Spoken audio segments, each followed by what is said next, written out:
Wednesday GECO meeting.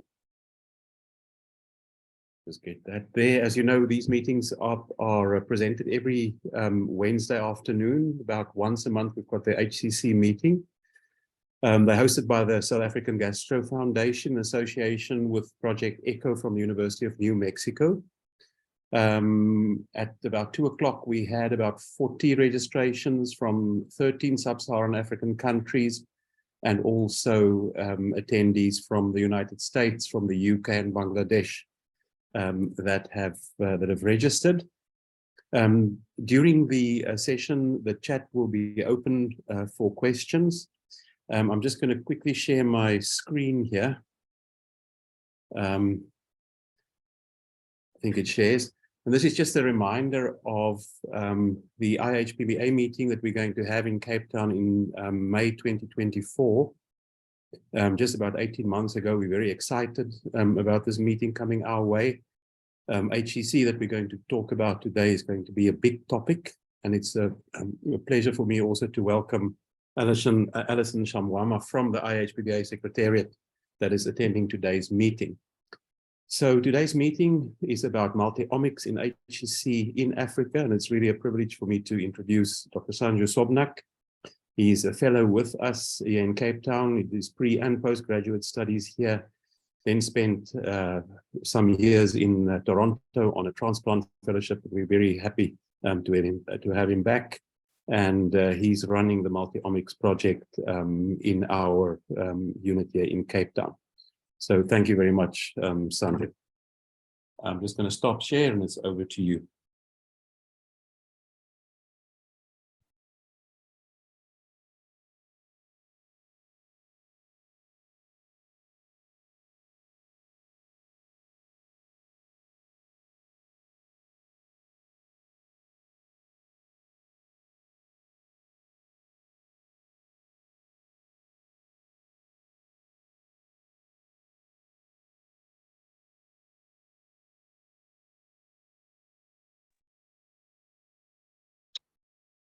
Prof, can you see my first slide and can you hear me?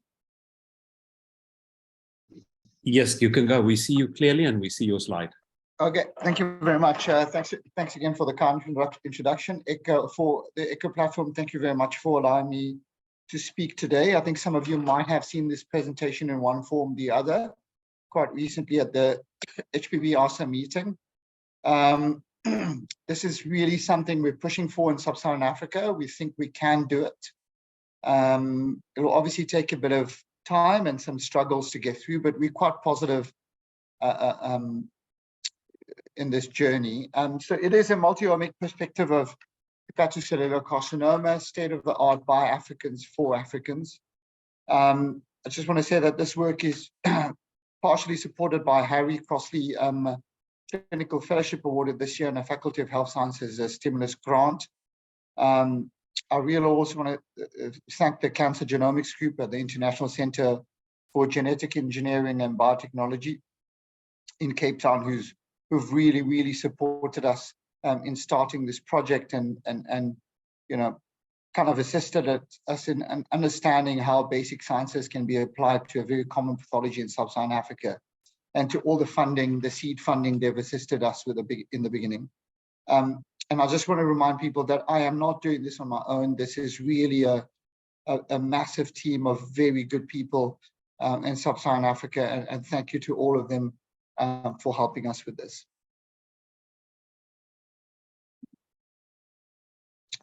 So, you know, very often when we talk about Sub-Saharan Africa, we are often portrayed as with the impossibilities rather than the possibilities. I remember quite well as growing up, looking at this picture by Kevin Carter, won the Pulitzer Prize in 1994, and we took a picture, I believe it was in Sudan, a starving child with a vulture waiting in the background. In fact, the parents were busy taking food that was offloaded a plane that was parked not so far from where this was happening. And this is unfortunately how our subcontinent is portrayed. So very often at meetings when you talk about doing some advanced work it is frowned upon by many colleagues overseas because they think we have so many impossibilities that cannot be surmounted. So yesterday evening, I typed in hospital in Africa on Google at 7:48 p.m. And this is what I was shown, a room filled up with patients. Doesn't look too neat, with a few nurses. It's really not a state-of-the-art facility. And I decided to type in hospital in America on the 29th of November at 7:50, 2 minutes later. And here they show a massive building. It's a Johns Hopkins hospital, probably one of the best, finest institutions on the planet. And this is again what I'm saying, the way in which we're portrayed and the way in which people think that we can achieve things is often very limited. But I'm hoping that with this talk, we might change some minds and invite other people to this party. And many of us say, oh, we've done the heart transplant and we've been stuck in that era since then. Well, it might be partially true, but it's really up to us young researchers to make the leap forward and make change. So just to back to hepatocellular carcinoma, most patients with HCC are from resource-challenged countries, and most of these countries are from sub-Saharan Africa and East Asia. In fact, 80% of newly diagnosed cases will come from these parts of the world. The age standardized incidence is 6.53 to 11 per 100,000 inhabitants. 95% of all patients will present with advanced disease. Only less than 1% will be cured, and transplant oncology services are virtually absent in sub-Saharan Africa. This is quite an old chart from 2002, and it looks at the liver cancer deaths around the world. And you can see how plump Africa and Asia look, just to tell you where most deaths in liver cancer are seen. And that hasn't really changed over the last 2 decades.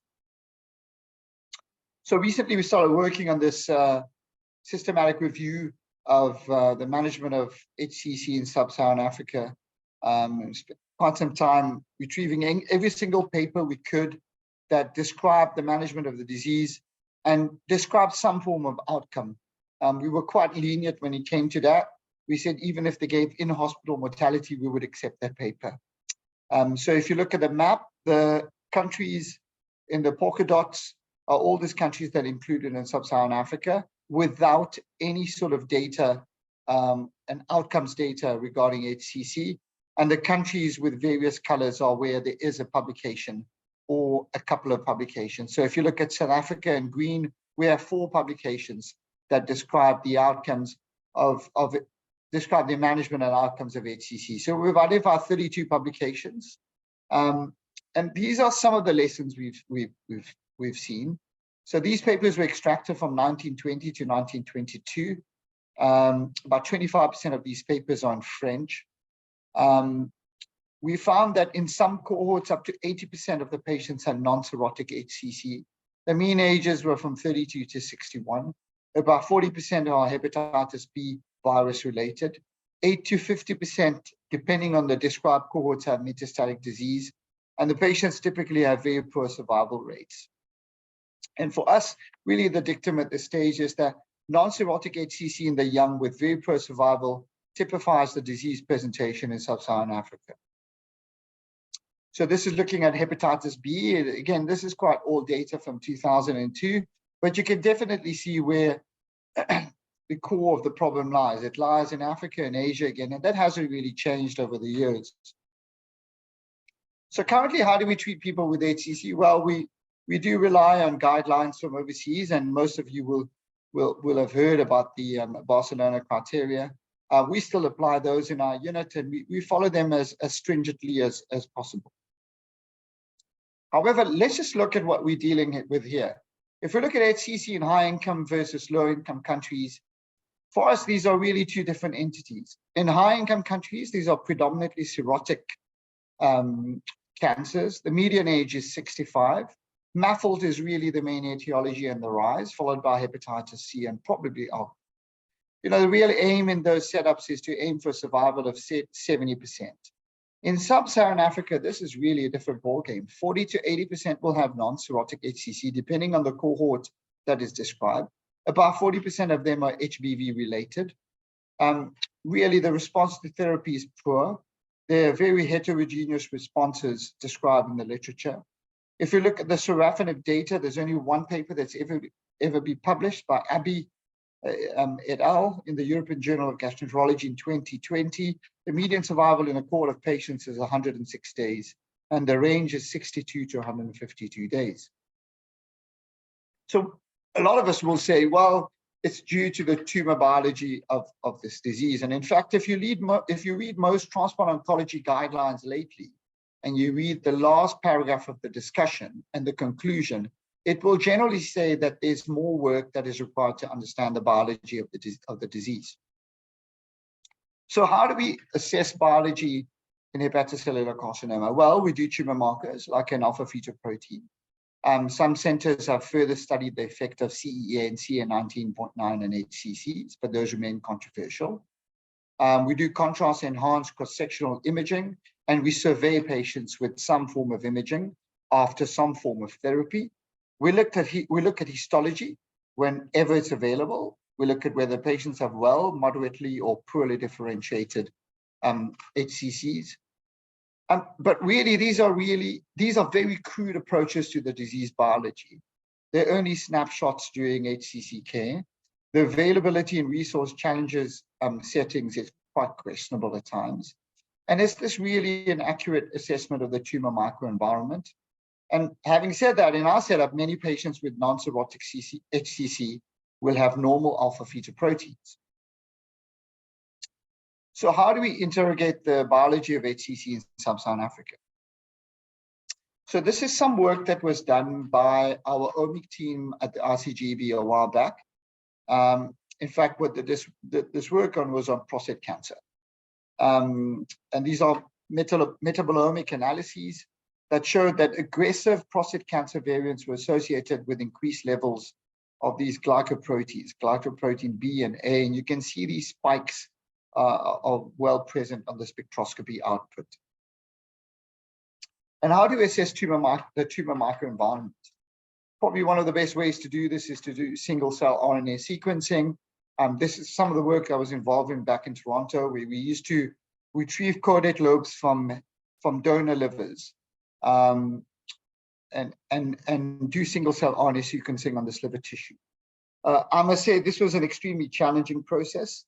The hepatocytes and the liver tissue itself is very fragile and difficult to prepare for this process. But once it's done, this work is published in Nature from 5 caudate lobes from 5 healthy donors. And it was just to show that there are very distinct groups of cells within livers. And for us, you know, we've spoken about this quite lengthily amongst us in our team, and we feel that could really give us some of the answers when it comes to HCC. So this is a landmark paper published by Sun et al. In Cell in 2021, where they did single-cell RNA sequencing on patients with HCC. And they identified this group of patients with early relapse that have very different tumor microenvironments. And these patients had decreased Tregs, increased dendritic cells, and increased CD8 positive cells when they had early relapse. It really does make you wonder whether we should be focusing on these molecules, particularly in these patients who have early relapse. Just to say that single-cell RNA sequencing has never been applied to study hepatocellular carcinoma in Africa and sub-Saharan Africa. And the reason for that really is that the technology at this point is still expensive until very recently. People need to be highly trained to isolate the hepatocytes. The process itself is quite tedious, and often one has to try it many times before reaching perfection. So Mark, Bernard, and myself went down to the RCGB earlier this year. We went down for one visit, and this is really how it happened.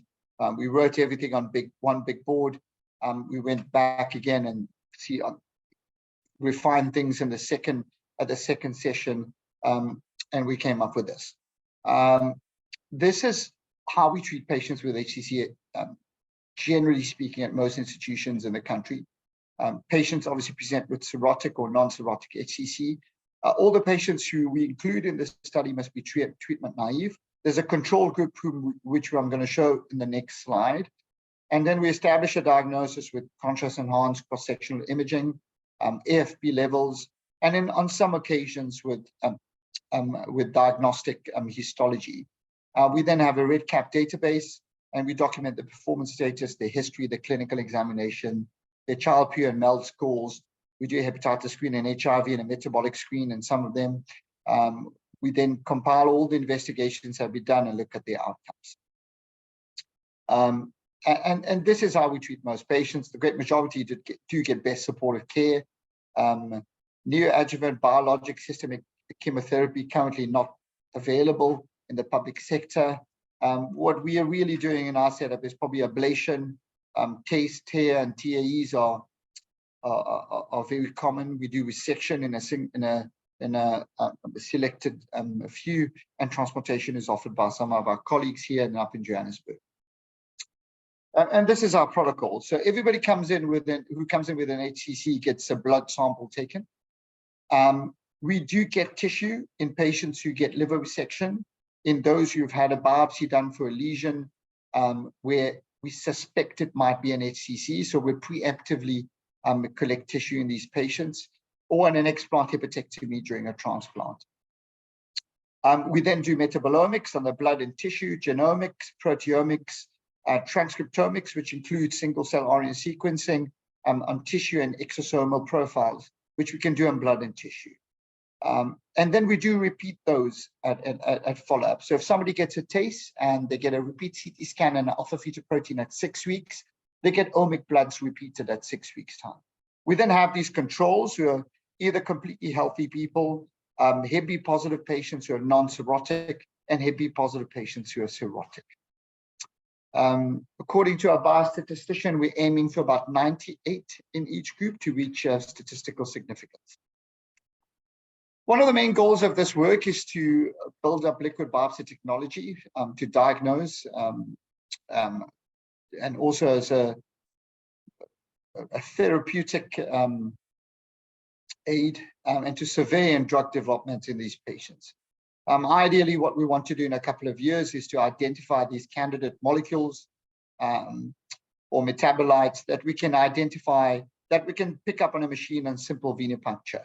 So surveillance with a CT scan will then be replaced by a simple blood test. So what have we done so far? We have enticed 7 centers into doing this. They have all now submitted the protocol to their respective HRECs. 2 have full ethics approval at this stage, which is the University of Cape Town and the University of Namibia, who will be sending us their first samples by the end of next week. In Cape Town, we have recruited 35 patients as of yesterday. We are also doing some very interesting work in parallel with the RCGB in New Delhi. We are doing a lot of AI, in combination, what we call radio-omics. In very layman's terms, what we're trying to do is teach the CT scan and our setup to read the scans on their own. So we tend to give them normal scans, patients who have fibrolamellar HCC, patients with HCC, patients with hemangiomas with cysts. And then we use deep machine learning techniques to develop these algorithms to allow our PAC system to read these scans eventually on their own. I must say I was quite skeptical when we started with this, but I'm pleased to say that's been going on very well. And we've started the first data extraction. We've had a couple of meetings with the team already, and it's looking quite good so far. Our initial plan was to partner with Google Pathology to use AI in the slides, in the histology. We really feel that in the long term, this will form part of, these 2 projects will form part of the Achilles heel of innovation when it comes to HCC, particularly in our setup, when 80% of our population reside in rural setups.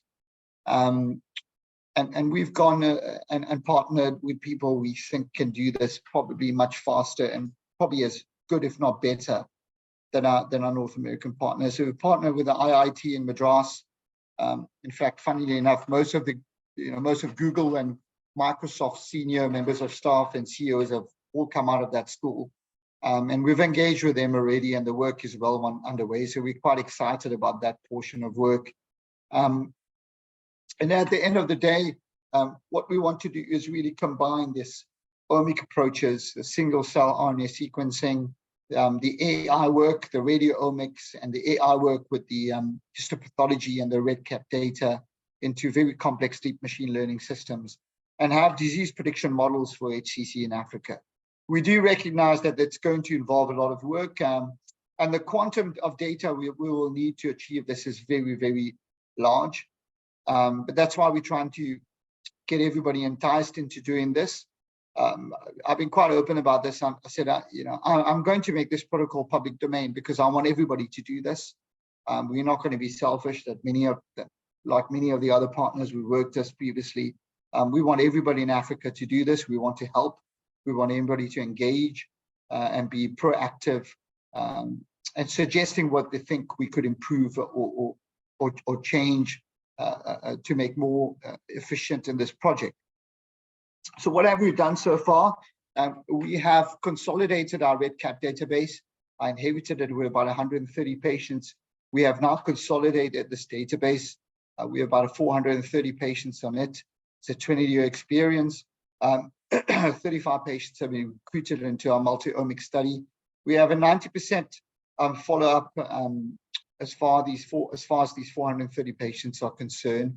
We know, roughly speaking, from this database that about 50% have HPV positive, 15% have HIV, 15% have pulmonary mets, 85% receive best surgical care. About 30 patients have been enrolled in the AI whole slide imaging study with the IIT team in Madras. In the AI study, the data has currently been sent to India. We've also had some very good clinical successes. We have now probably one of the most aggressive taste programs in the Southern Hemisphere. Just this week, we've already tasted, last 5 days, for 5 working days, we've tasted 5 patients already. We now try and push the limits, and I must say we've been getting very optimistic results so far. Just to show you some of the preliminary results we have, this is really on the first run of 20 samples we've sent over for spectroscopy further up in north in South Africa. And what we have found so far is that, in fact, we've noted that patients who produce high levels of creatinine from these tumors tend to die in hospital during the admission. We've also noticed that glycoprotein A, which is an inflammatory marker, is significantly higher in the non-cirrhotic group. We are obviously we have now bought an Olink machine, so we're now going to do some very specific inflammatory markers on top of our standardized omic work. We've also picked up a very specific lipoprotein profile in HCC patients, and I must say the non-cirrhotics show a very exotic pattern as well. And I'm really going to finish here by saying some of the challenges that we encounter here. I've had many sleepless nights about this, many discouraging days. Funding is a really, really tough issue here, but we've spoken about this in our department. I think the one way to go will probably be philanthropy in the long term. We're a subcontinent that is oozing with resources, gold, platinum. I'm sure we've got enough benefactors we can kind of find out there to support our research. I really thought that I would come back to South Africa and have a blooming career as a surgical scientist. I found this to be very hard in the beginning, but I must say I'm quite happy where I am now, and I think there are many more things we can do, and the quality will be as good as I was doing it when I did my fellowship up in North America. One of the most important things is how we choose our research partners in the future. And one of the recent meetings, somebody from a high-income country offered us fridges for tissue. I welcome everybody to have a tour of our lab. You'll be quite surprised at what we do there, and we really don't need fridges.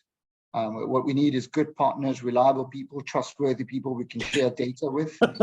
And I'm going to say here, there are other competing teams within our own division who want to do whole genome sequencing on everything.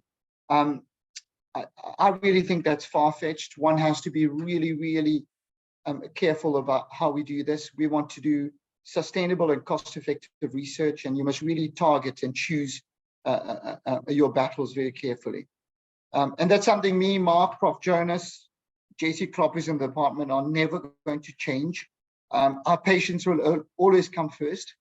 That is probably the most important thing about this. And our people will come first. We're trying to encourage and get as many young researchers involved with this project. There's some other parallel projects we're running. We're trying to get a model of liver regeneration going in the South African pecan duck, which gets a genomically identical hepatitis B to humans. That's been described at our institution 10 years ago already. So that is well underway. We have recruited a young intern, Mohammed Emamali, who's now registered for a PhD. His focus is now on pulmonary metastases in HCC. We have another team looking at the economics of HCC. We find many of our patients come in, get liver cancer, sent home in a disability grant, and the whole family falls apart. Many of them are from other parts of sub-Saharan Africa. They have to go back. It's really tragic. And we're going to focus a significant amount of our energy on single-cell RNA sequencing.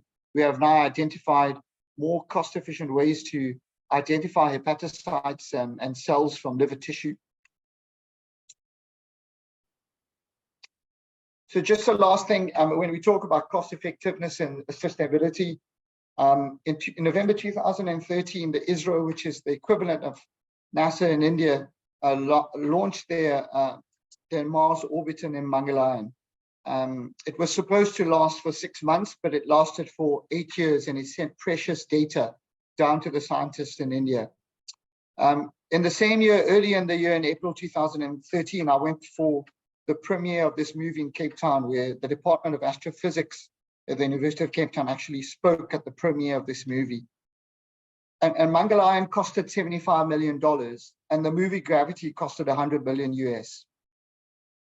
NASA then had an orbiter which they made and sent a couple of months earlier, and it costed them $400 million. So again, I say we have to choose our partners carefully. Very high-end science and cost-effective science is very possible in sub-Saharan Africa. It just has to be done with the correct mindset and a lot of thinking.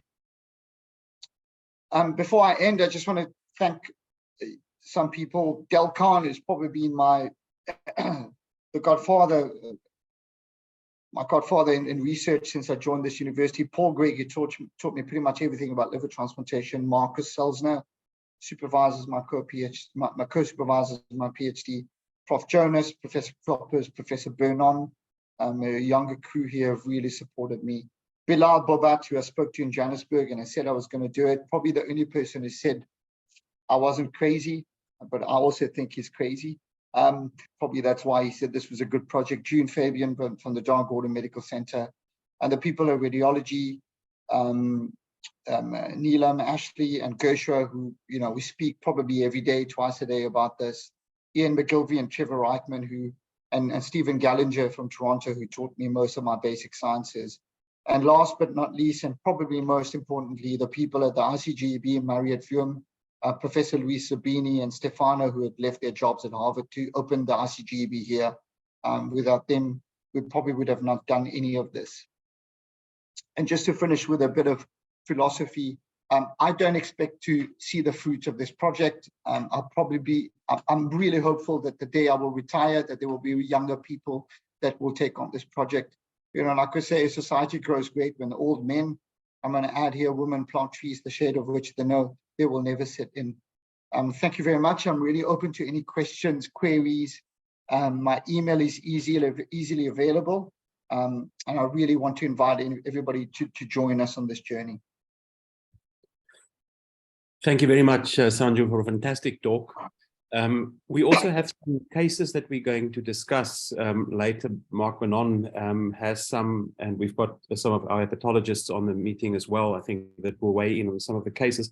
But are there any questions or comments to Sanju from any of the attendees? There's also, you can also post them in the chat if you want us just to read them. I see Ghassan has got a question here, or want to make a comment. Yeah, no, thanks so much, Ed. And first, I would like to congratulate Sanju. This is beyond impressive. I can't thank you enough for sharing with us, and quite remarkable work. But I like very much, exactly as you said, ultimately, hand in hand, we definitely can do way more. Ed knows, I know Wendy is on board as well. We've been working proudly all together to try to better understand the approach to the screening, diagnostics, and therapeutics for liver cancer in Africa. And we collected data over from 500 physicians through a query that we did. We do acknowledge some of the limitation of what we did, but definitely we're going to version 2.0. Within that context, know that the work you're doing is already happening, and we're even digging a little bit further deep into this, because exactly as you suggested, the tumor immune microenvironment will be the key element over here to see how to best treat patients per se. At the moment at Sloan Kettering, we have an effort that's happening worldwide, fully funded, where we acquire tissue to try to analyze at the RNA-seq level, as well as on the proteomics level, and be able to pin down specifically what the ethnicity and the etiology of the disease will translate into regard to the use of the checkpoint inhibitors. And this is a correlative work. It's not like anybody owes anything. If anything, this is really for the whole world. And I'll be more than happy to connect with you to see where this might take us further on the two elements, the epidemiologic component and the access to therapy, as well as in regard to the basic science component. And this is a nice chat for Wendy and Ed. So as you know, on December 14th, there is the Africa US summit that's happening in Washington. And already we've been approached in regard to the effort that we're doing together, and we might get a little bit further accolade. I can't go further than that now, but I'm sure I'll fill you in, and through our chat groups or through the emails. But again, congratulations, Sanju. If you have any comments, it's great to hear you. At the same time, I'm sending a text with my email for not only for you, for everybody. Everyone knows that I'm really accessible, reachable at any time. But thanks again. Thank you very much. Thanks a lot. Thanks so much, Ghassan, for your comments. Any other comments, questions? Oh, Ed, just one comment. Sanju, excellent presentation. As far as the Peking duck model is concerned, there is a technique. I wonder if you're aware of not having to sacrifice the animals to get liver biopsies, of actually cutting a breastbone out and taking serial liver biopsies on a daily basis are you aware of that? It is written up in a veterinary journal. That's correct. So I tried doing this 5 years ago, and I went to Prof. Khan and said, I'm going to do this. And I asked him, do you know anybody else who's done it before? He says, yes, he's tried to do it before. So we know about this technique. Actually, that's how they did the biopsies in some of the ducks. But I think the real thing we want to do here is to achieve a 2/3 hepatectomy in the duck. So we wanted to do a full hepatectomy in the duck and measure the regenerative response in hepatitis B positive ducks and hepatitis B negative ducks. In fact, the effect of hepatitis B in liver regeneration remains very poorly understood. So I think that's what we were aiming for. But yes, for liver biopsies, there's one way to do it. In fact, in the beginning, we wanted to do corrosion casts for the duck livers, which will entail sacrificing the animals. So now we've changed it. In fact, what we're going to do is scan the animals in the CT scanner at Kudiski at night, and then 3D print the livers. So we're going with a more conservative approach. But I suspect that after the GA, we will still be asked to sacrifice those animals. Yeah. Okay, any other questions, comments? If not, I think we can go on, Mark, to the first case. Thanks very much. Thanks, Sanju. Thanks, Ed. I'm just going to share.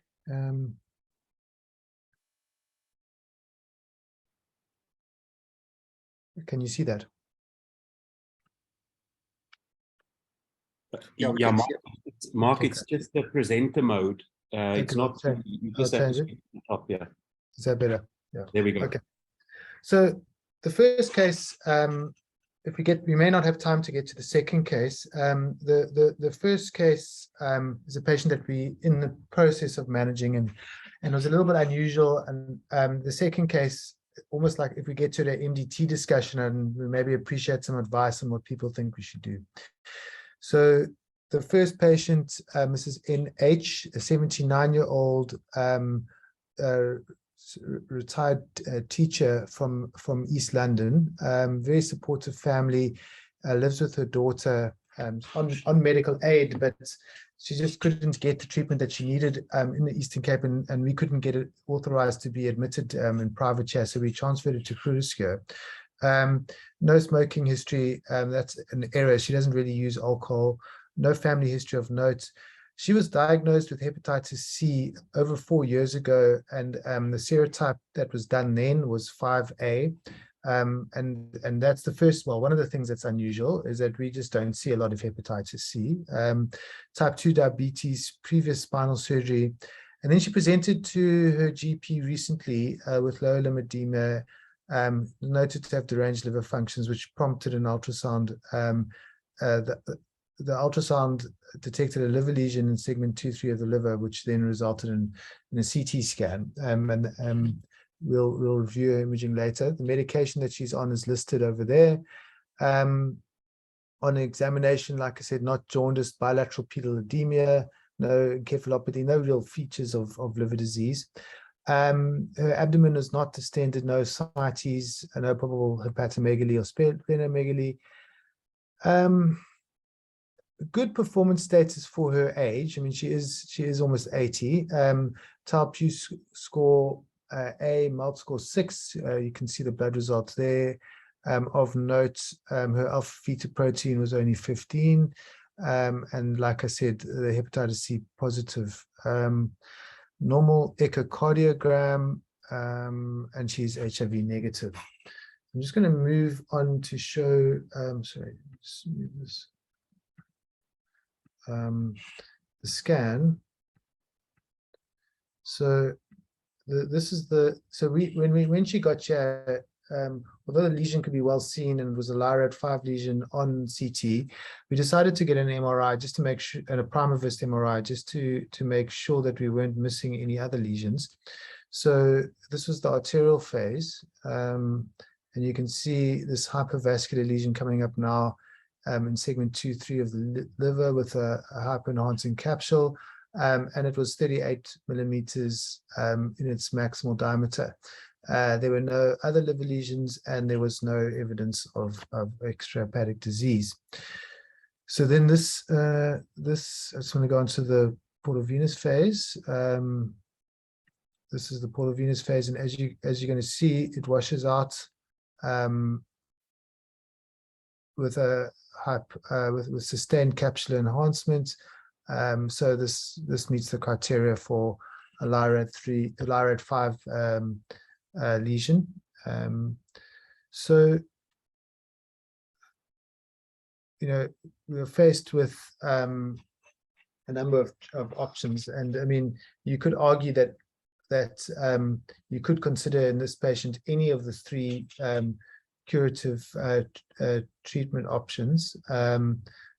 A transplant potentially, but age sort of precludes that, I think, and then resection, ablation, and even TACE you could consider as a non-curative treatment option.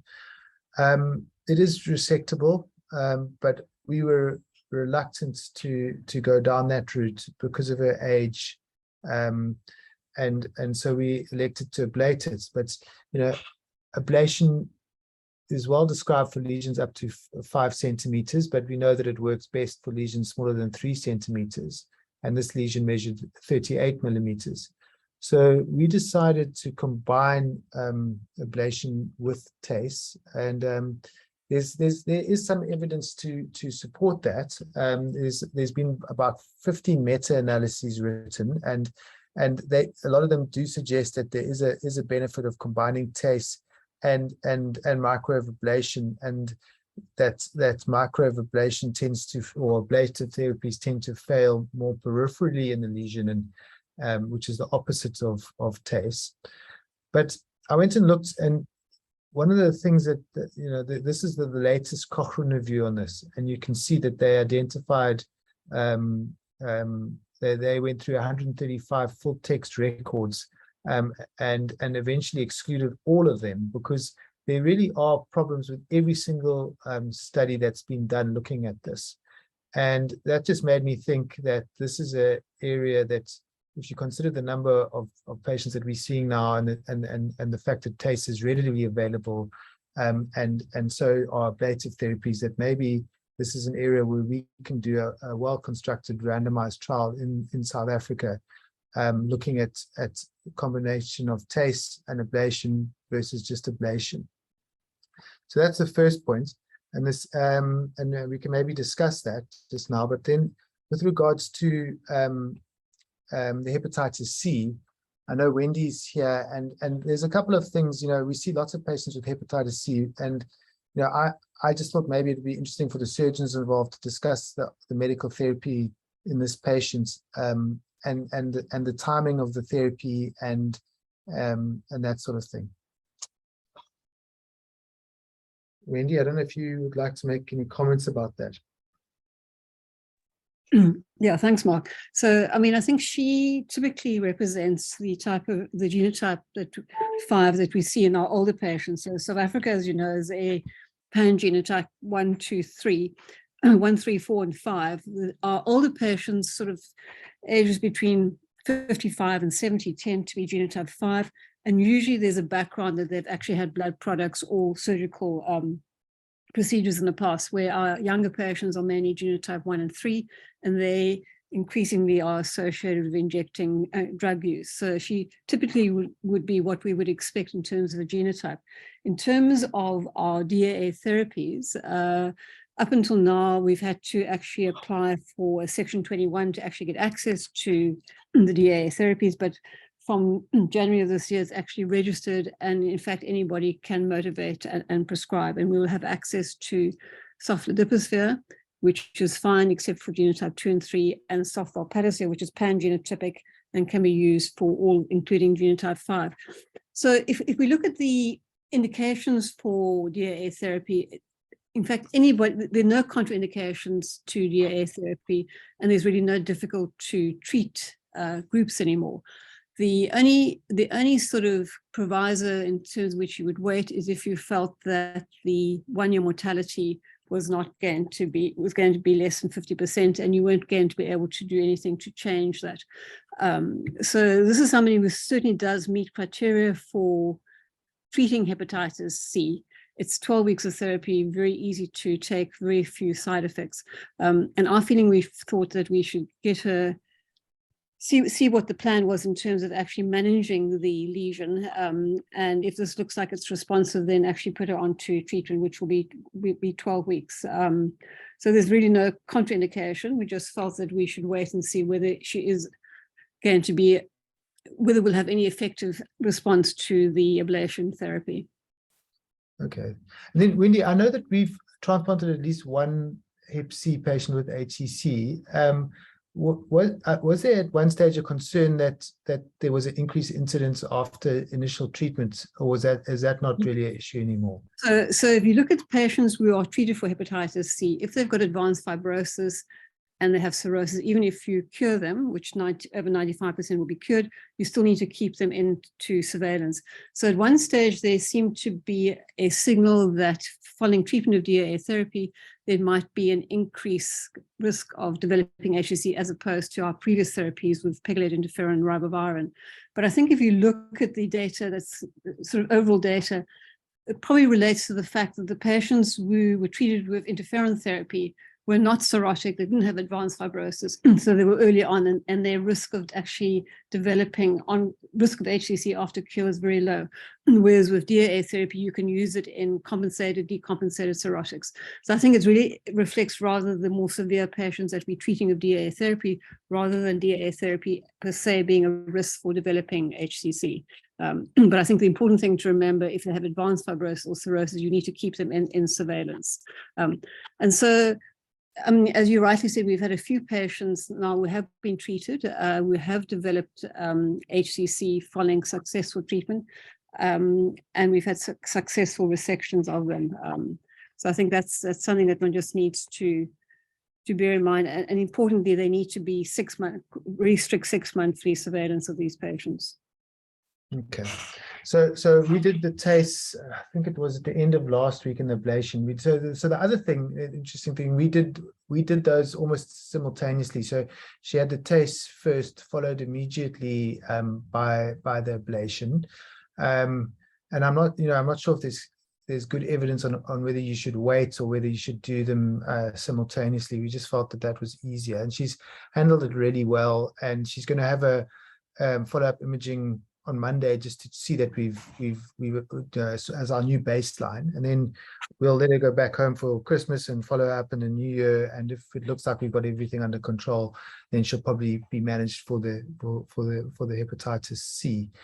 I'm not sure if there's any other questions or comments about this case. Yeah, Mark, I think just interesting. I just want to see there are no questions in the chat or comments, but the interesting thing is, if you look at the endpoints of this, they often look at local control of the tumor and whether there's any progression. But one of the questions I think that's still a little bit unanswered in HCC is whether the ablation, but it's been looked at in colorectal mets, but I'm not sure there's that much on it in HCC. Whether the fact that you destroy cells, whether you expose some of the tumor antigens against the body's own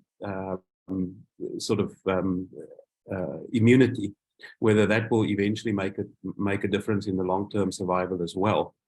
I was just wondering, just when you said the interval between TACE and eventual ablation, whether it's not better to do it a little bit later, that you've had the full effect of the especially if you use drug-eluting beads, because it takes a little while. Yeah. Whether you don't take away some of the effect of the TACE if you do it too early. Yeah, and I also think, if you look at which patients are probably likely to benefit from the combined therapy the most, it's probably the patients who are more likely to fail the ablation. So probably the larger tumors. Yeah, I don't know. I see that Zafar Khan and Bilal are on. I was wondering if you guys have been doing combined therapies at all in Joburg, and I do think it might be something that we could do a combined study on. I mean, not something we've done a lot of in South Africa, but there probably is room for it, especially in something like HCC. Bilal, I see you've got your hand up.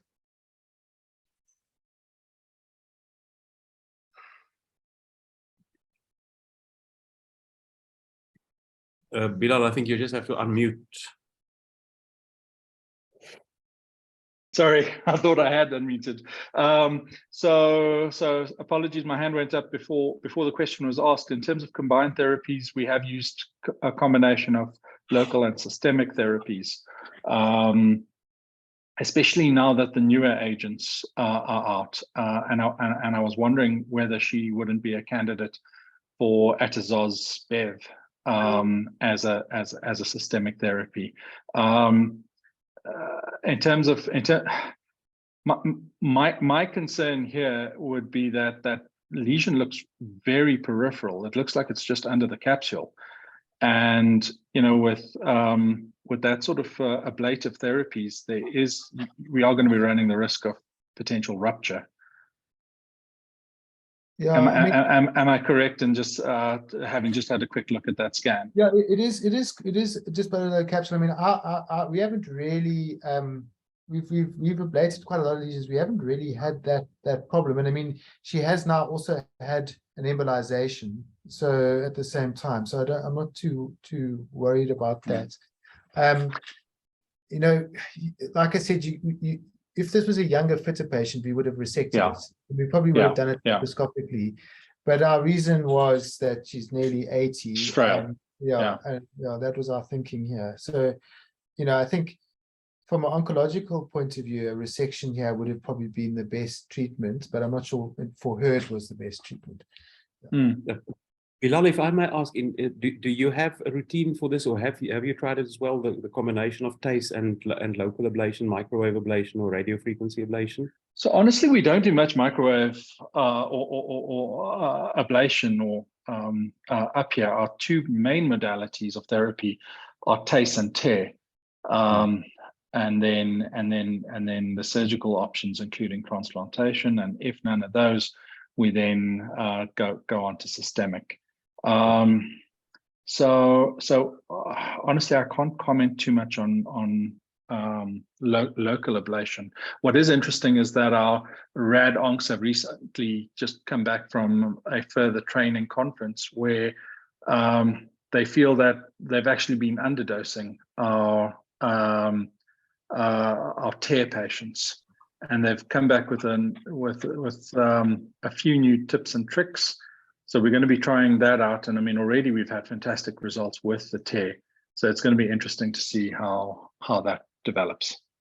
I think the problem with ablation is that our patients, probably the same thing for you, is that they present beyond size-wise, that they with a simple single needle ablation, that they're beyond what they achieve. Just in terms of the TARE, do you have any idea what the cost of TARE is still in your institution? Of one? I know it is expensive. The figure at the top of my head is 300,000 rand for a single session, but I think that does also depend on how many just how much of the yttrium is used dosage wise. So I think it does vary. I think unfortunately, you know, that's the big problem we face again. And you know, Sanju has mentioned that we look at extending the criteria for TACE. And if you look even in the studies, the most recent studies where the doublet therapy was compared in the randomized trials, that the best case scenario is that you achieve, say, a median survival or an average survival around 13 months with the systemic therapies. Whereas the aim that has been set, if you're within the criteria, the Barcelona criteria is about 22 to 25 months. And that we felt that not having access to systemic therapies, that we can actually go outside of the criteria.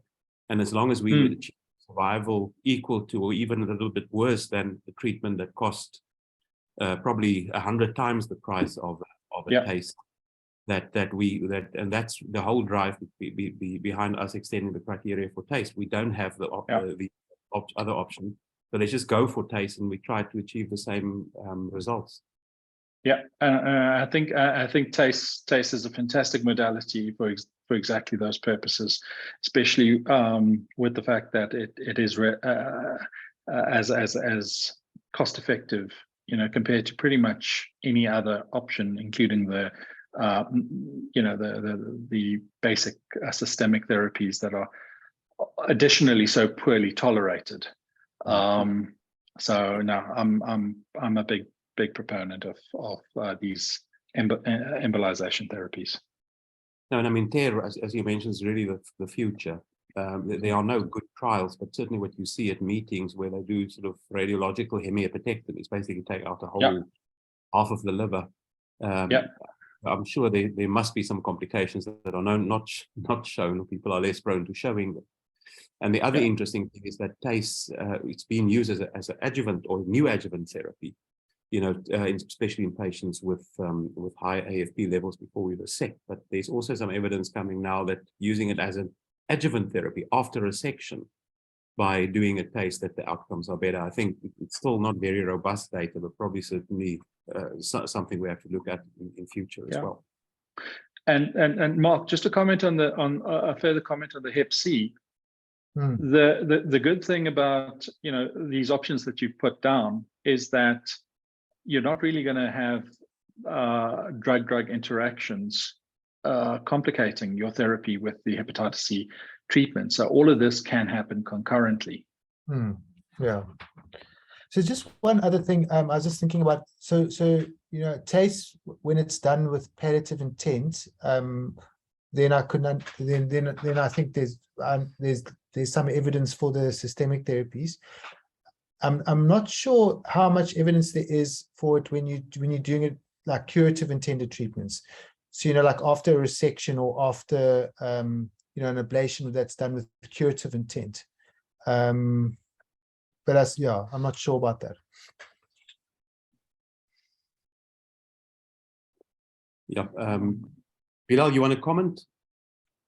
So sorry. So you're not sure about systemic therapy? So no, I understand. I know that there's some trials that have been done looking at the combination of systemic therapies and TACE when it's done when a TACE is done with palliative intent. But when a TACE is done as a sort of like a adjunct treatment to a curative intended treatment like this. I'm not sure. I'm not sure about that. I'm also just really with the your patients that are more towards a palliative. I mean, we wouldn't have that available for this patient anyway if we had, even if we wanted to do that. Okay, if not any more comments or I can't see any questions, it just remains for me to thank the speakers, and I'm going to hand over to Chris Casanidis because I believe this is the last GECO meeting of the year. So Chris, if you can just conclude for us. Thanks, Ed, and thanks, Sanju and Mark, for that excellent presentation, which concludes the GECO sessions for 2022. Over the last year, we've attracted 1,500 registrations with a total of 820 participants. We've had approximately 30 to 40 participants per session, and we've covered all the subspecialties of endoscopy, inflammatory bowel disease, liver cancer, such as today, patient blood management, pediatric GI, and also hepatic and GI histopathology. GECO really serves two purposes. We like to share our knowledge with all our colleagues both in South Africa and Sub-Saharan Africa, but it's also here to strengthen the GASA platform and network. And I think this is important because it is starting to lead to some very nice publications, six of which appeared in the Lancet GastroHep in the last year. We showcased 2 of them on fatty liver recently, and we'll be doing the other 4 early next year on liver cancer and inflammatory bowel diseases. I want to thank all the presenters, the chairs, and the participants, and also Cheryl, who in the background organizes and hosts these sessions with steel-like reserve. Also, we'd like to also thank the foundation, which funds both the GECO and the ECHO sessions. And we conclude, we resume these sessions next year on January the 18th, Wednesday, January the 18th, with the first session, which will be devoted to inflammatory bowel disease. So all good wishes to everyone for the rest of the year. Happy holidays. And to really emphasize again what Sanju said, African research by Africans for Africans. And that's really what we're here for. So thank you to everyone and good evening.